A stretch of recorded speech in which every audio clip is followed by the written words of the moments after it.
Harcèlement, nakotia litoyi, eza biloko mibale, et puis il faut comment koyeba ndenge nini kotia litoyi ndenge nini pe ko éviter ko harceler moto.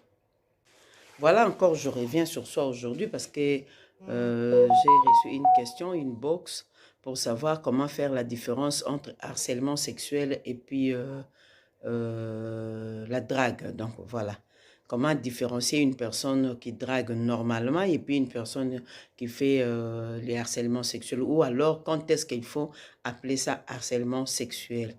Je crois que la réponse est claire. On appelle ça harcèlement sexuel quand ça commence à nuire à l'autre personne. Ça veut dire un comportement qu'on répète, qu'on insiste avec, et puis mais qui ne fait pas plaisir à l'autre, donc à autrui. Donc vous parlez, vous avez connu une personne, vous vous êtes peut-être échangé des numéros, mais vous commencez à l'appeler à tout moment sans pour autant penser à ce qu'elle ressent.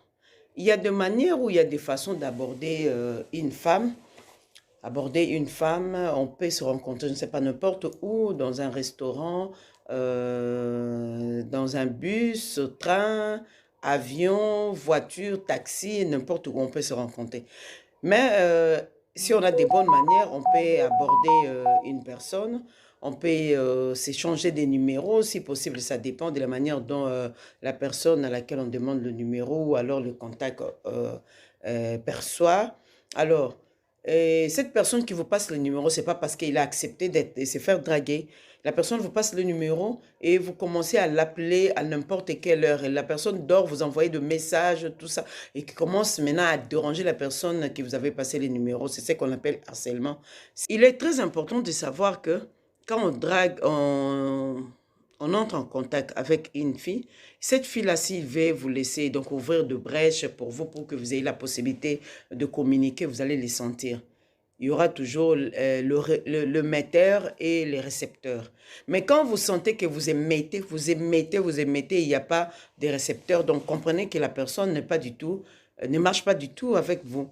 Alors, en ce moment-là, cette personne peut déclarer, peut parler de harcèlement. Ce n'est pas une autre personne qui peut aller dire à sa place, mais c'est plutôt la concernée ou le concerné qui doit déclarer cet harcèlement sexuel, parce que c'est une infraction qui est un peu bizarre.